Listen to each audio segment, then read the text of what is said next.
जब तक मैं वो कवानीन हासिल नहीं कर लेता, ये फंदा तुम्हारे गले में डला रहेगा।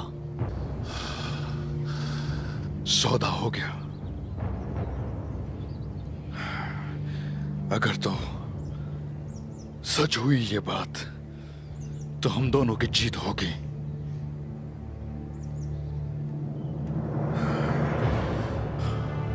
बुरान,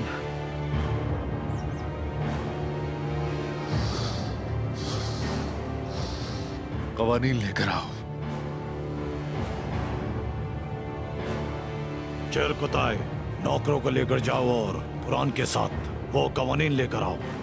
कमांडर बालगाय, अगर आपकी इजाजत हो तो बुरान को मैं अपने साथ ले जाता हूं, ताकि अगर ये दोबारा कोई चाल चले तो मैं खुद हिसाब पूरा कर दूं।